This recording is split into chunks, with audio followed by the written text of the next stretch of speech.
Hi guys, so in this video I'm telling you about how I made my Christmas bunting advent calendar.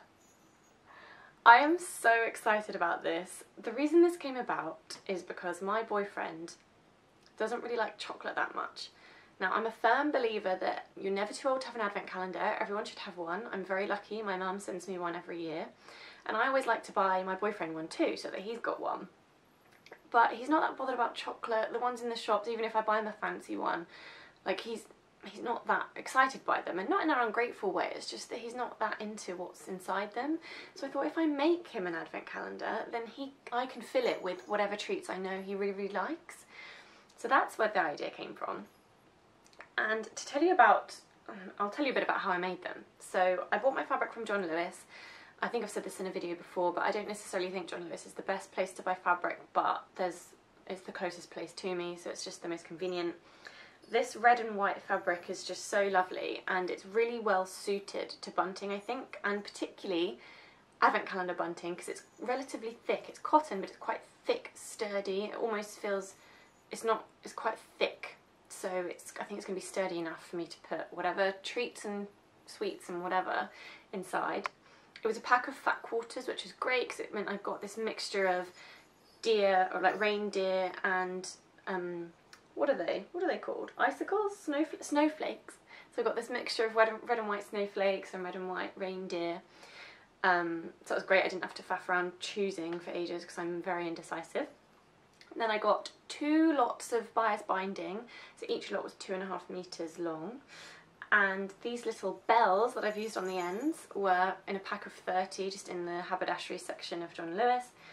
And the little ribbons that I've used on the ends are, there's just some gold ribbon that I already had in my stash.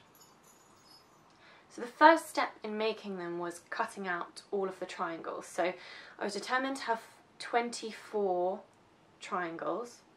So it took quite a long time for me to measure and make sure I wasn't going to make the world's longest string of bunting. When I first measured it out, it was going to be 7 meters long. I thought, no, got to rethink, got to readjust these measurements.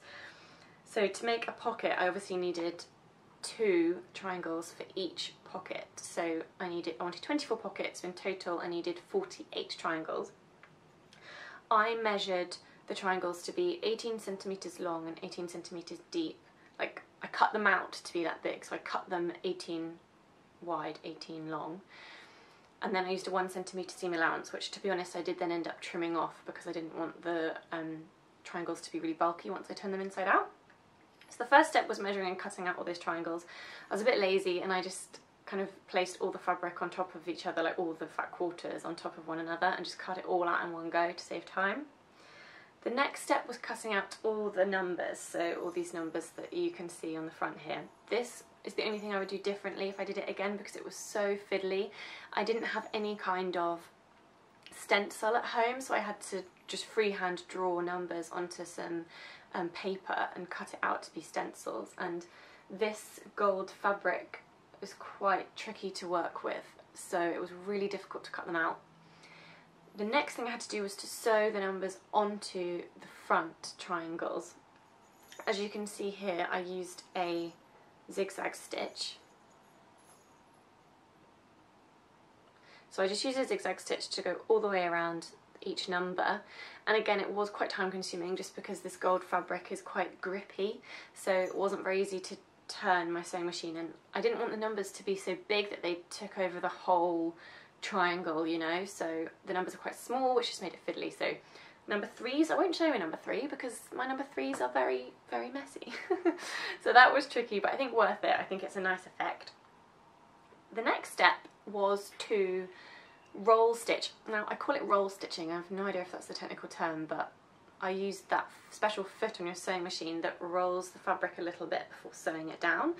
So I did that to all of the front triangle pieces.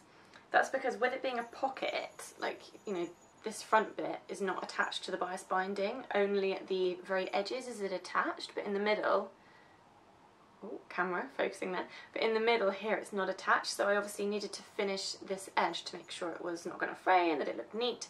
So I roll stitched this. Let me show you, let's see if I can show you. So you can see there that I've roll stitched it over, and that actually was really a good way to do it because it meant that those front edges were then ever so slightly shorter than the back pieces, which meant that once I laid all my triangles out onto the binding, sorry, these bells are going to be driving you nuts, I'm sorry. It meant that once it was all laid out and tucked into the binding, it was quite easy to sew along the bias binding, only catching the back triangle, because obviously I needed to make sure I wasn't sewing the whole pocket up, like I needed to be able to get in there. So yeah, that was a good technique and it worked really well. And yeah, once I'd sewn all of the triangles onto the binding, I was essentially done. The only thing I did after that was sewed all the bells onto the ends, and then I decided I wanted to make those little bows just to put on the outside corners of each string. So I've got 2 strings because it was just going to be too long to have them all in one string, so I'm planning on hanging them up kind of one above the other. I've got like a certain bit of wall in my flat where they'll look quite nice, just strung up one above the other.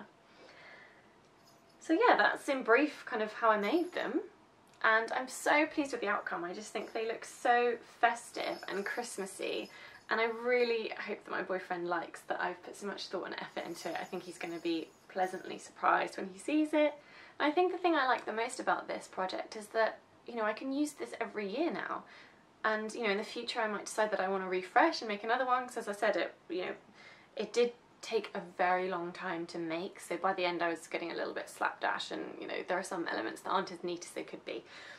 But you know, I can use this for a good several years and just keep recycling it, and every year I can come up with new ideas for what treats I want to buy to put inside it. So I'm really happy. I'd really recommend it, giving it a go if you would like to try and make yourself a recyclable DIY, fill it yourself, personalised advent calendar. And I'm not usually the sort of person who gets excited about Christmas this early. Like, it's only November. I normally believe that you shouldn't get too worked up about Christmas until December, but obviously I needed to make this in advance, so that's my excuse, and I'm so excited for Christmas. I really hope you are all too. And yeah, I hope you've enjoyed watching this video. Bye!